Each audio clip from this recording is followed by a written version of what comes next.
Bonjour, j'espère que vous allez bien. Aujourd'hui, on se retrouve pour une nouvelle vidéo.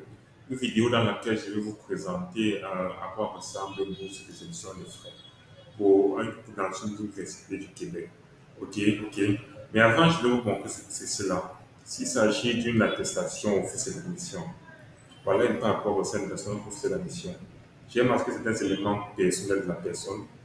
Ok. Mais déjà là, vous pouvez voir un peu à quoi ressemble une attestation d'admission.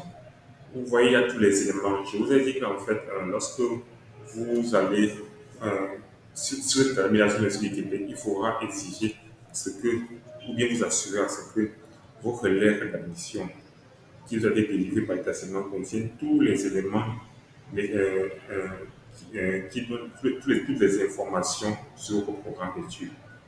Par exemple, là, vous voyez les mentionner le programme, il s'agit d'une maîtrise en informatique professionnelle. Tout est mentionné avec le lien qui permet de voir les frais de scolarité. Vous voyez, on a mis un lien parce que les frais peuvent changer. Et là, le bureau d'immigration qui va examiner vos programmes d'études, il rajoute sur ce lien pour voir les frais. Tout est mentionné. Euh, il est mentionné, par exemple, là, la date de début des cours, la date de fin des cours, il est mentionné le statut en temps plein, très très important pour savoir si vous faites un programme en temps partiel ou en temps plein. Parce que l'étudiant étranger ne doit pas faire un programme en temps partiel. Ok. Il est mentionné que ce programme vous donne droit à un stage obligatoire. Ça fait donc que dans votre permis d'études, vous devez mentionner que vous voulez un permis de travail pour le stage. Ok. Donc là, la personne aura de toute façon votre programme. Euh, Par exemple, si vous demandez que vous voulez un permis de travail, le bureau d'immigration peut vous poser la question pourquoi vous voulez un permis de travail si vous voulez faire des études. Là, vous pouvez se mentionner que dans votre. Il ira juste voir votre attestation d'admission, il verra qu'en fait il y a un stage, ou vous pouvez le dire dans votre demande euh, de permis d'études que vous avez un stage obligatoire à faire qui compte pour une grande partie de votre évaluation dans votre programme d'études. Et pour cela, il vous faudra un permis de travail.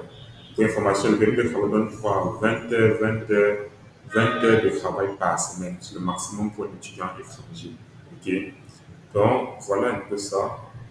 Voilà un peu à quoi ressemble l'invitation d'admission.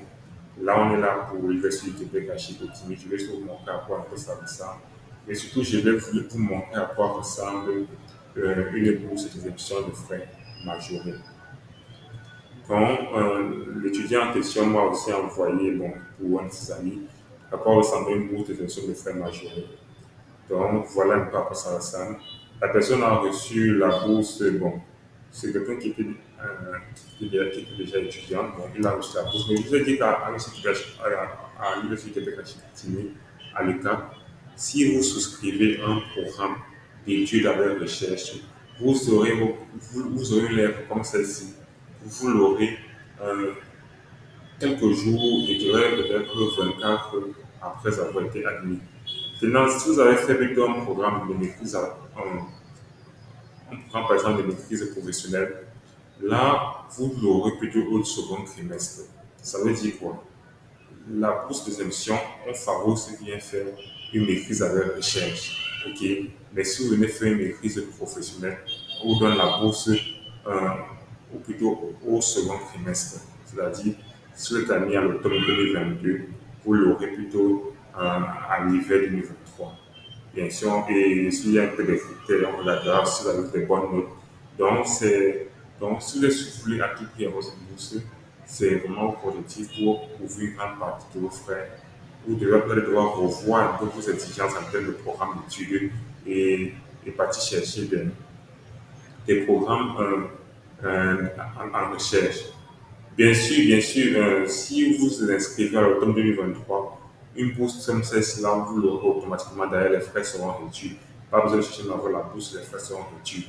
Je parle quand même parce que les options que le gouvernement du Québec donne à ceux qui seront inscrits, que le gouvernement du Québec donne à ceux qui seront inscrits euh, durant durant l'automne 2023. En fait, vous devez savoir ceci, c'est que Cela couvre seulement certains programmes d'études.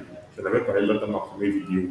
Il n'y a que certains programmes d'études qui vont, en fait, qui sont éligibles pour cette réduction de frais-là. Par exemple, si vous voulez faire, par exemple, un programme en administration d'affaires, là, je ne pense pas que cela sera couvert. Bon, peut-être que là, vous devez chercher à voir si il existe, par exemple, une maîtrise de recherche en administration d'affaires. Bref, c'est tout ce que je vais partager dans cette vidéo. C'est tout. Là, je m'adresse surtout en fait à nos amis d'Afrique francophone. Je sais que vous êtes nombreux là-bas à me suivre. Donc, voilà un peu par rapport à ça, une bourse de réduction de frais. Donc, ne désespérez pas, il est toujours possible d'avoir une telle bourse.